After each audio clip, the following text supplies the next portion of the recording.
బాల కార్మిక వ్యవస్థను నిర్మూలించే లక్ష్యంతో కార్మిక శాఖ సంక్షేమ శాఖ సంయుక్త ఆధ్వర్యంలో పొదిలి పట్టణంలోని పలు దుకాణాలు వ్యాపార సంస్థల్లో ఆకస్మిక తనిఖీలు నిర్వహించారు. ఈ సందర్భంగా అధికారులు మాట్లాడుతూ మైనర్ పిల్లలను పనిలో పెట్టుకోవడం చట్టరీత్యా నేరమని, అలాంటి వారిపై కఠిన చట్టపరమైన చర్యలు తీసుకుని కేసులు నమోదు చేస్తామని హెచ్చరించారు. అలాగే చిన్నారులతో వెట్టి చాకరీ చేయించడం, కార్మికులకు చట్టబద్దమైన వేతనాలు చెల్లించకపోవడం కూడా శిక్షార్హమైన నేరాలేనని స్పష్టం చేశారు. చదువుకోవాల్సిన వయసులో వేసవి సెలవుల కారణంగా వివిధ దుకాణాల్లో పనులు చేస్తున్న చిన్నారులను గుర్తించి వారి తల్లిదండ్రులకు అధికారులు కౌన్సిలింగ్ నిర్వహించారు. ఆర్థిక ఇబ్బందుల వల్ల పిల్లలను చదివించలేని పరిస్థితి ఉంటే ప్రభుత్వ పాఠశాలల్లో చేర్పించి హాస్టల్ వసతి కూడా కల్పించేలా చర్యలు తీసుకుంటామని కార్మిక శాఖ అధికారి మేకల భూపాల్ తెలిపారు. ఈ తనిఖీలో ఐసీడీఎస్ సిడిపిఓ అధికారి సుధా మారుతి, సూపర్వైజర్ సుభాష్ని, కార్మిక శాఖ సిబ్బంది, పోలీసులు తదితరులు పాల్గొన్నారు.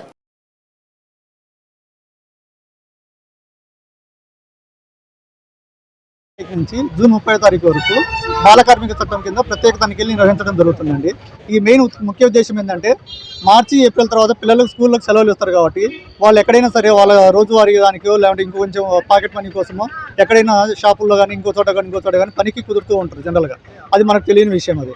సో మనం ఈ తనిఖీలు నిర్వహించిన భాగంగా ఎక్కడైనా పనుల్లో పిల్లలు కనుకుంటే వాళ్ళని పని నుంచి మానిపించేసి స్కూళ్ళల్లో మెయిన్ చేరిపోవడం మన ముఖ్య ఉద్దేశం అనమాట. సో జూన్ 1 నుంచి 30 వరకు ఎందుకంటే ఈ మార్చి, ఏప్రిల్, మే ఈ 3 నెలల సెలవుల్లో వాళ్ళందరూ కూడా అక్కడే ఉండిపోతారు. సో ఒకసారి కొంతమంది పిల్లలు ఏంటంటే ఆ రోజువారు వచ్చే పాకెట్ మనీకి అలవాటు పడిపోయి వాళ్ళు నెక్స్ట్ స్కూల్కి వెళ్లకుండా అక్కడే ఉండడం జరుగుతుంది. సో దాంట్లో భాగంగా లైన్ డిపార్ట్మెంట్స్ అంటే పోలీస్ డిపార్ట్మెంటు, లేబర్ డిపార్ట్మెంటు, తర్వాత social welfare department, ICDS department, NGOs, తర్వాత ఎడ్యుకేషన్ డిపార్ట్మెంటు, సో ఇట్లా అన్ని రకాల డిపార్ట్మెంట్స్ నుంచి ఒక్కొక్క రిప్రజెంటేటివ్ రావడము, సో ఈ తనిఖీలు నిర్వహించడం జరుగుతుందండి.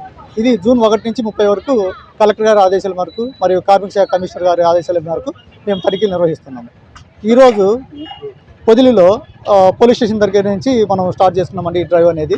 ఇప్పుడు ప్రస్తుతానికి పోలీస్ స్టేషన్ పరిధి, తర్వాత పెద్ద బస్టాండు, చిన్న బస్టాండు, కొత్తూరు, సో ఇవన్నీ కూడా తిరిగినాము. ఇంకా సాయంత్రం 4:30-5 వరకు కూడా మేము తనిఖీలు నిర్వహిస్తుంటాము. ఎక్కడైనా సరే పిల్లలు బాల కార్మికులు కనుకుంటే వాళ్ళని విముక్తి చేసేయడము, వాళ్ళని రీహాబిలిటేషన్ ప్రాసెస్లో భాగంగా స్కూళ్ళలో జాయిన్ చేయడము, ఒకవేళ వాళ్ళు పూర్ పీపుల్ అయితే కనుక హాస్టల్స్లో జాయిన్ చేయడము, సో ఇలాంటి ప్రాసెస్ అన్నీ కూడా జరుగుతూ ఉంటాయి. తర్వాత ఇవి పిల్లల్ని ఎవరైనా పట్టుకున్నతో వాళ్ళకి ఏంటంటే మన ఎంసీ మహతా చట్టం కింద కార్మికునికి 6 నెలల జైలు శిక్ష మరియు 20,000 రూపాయల పెనాల్టీ, తర్వాత బాల కార్మికుని పేరు మీద ఫిక్స్డ్ డిపాజిట్ 20,000 రూపాయలు చేపించబడుతుందండి.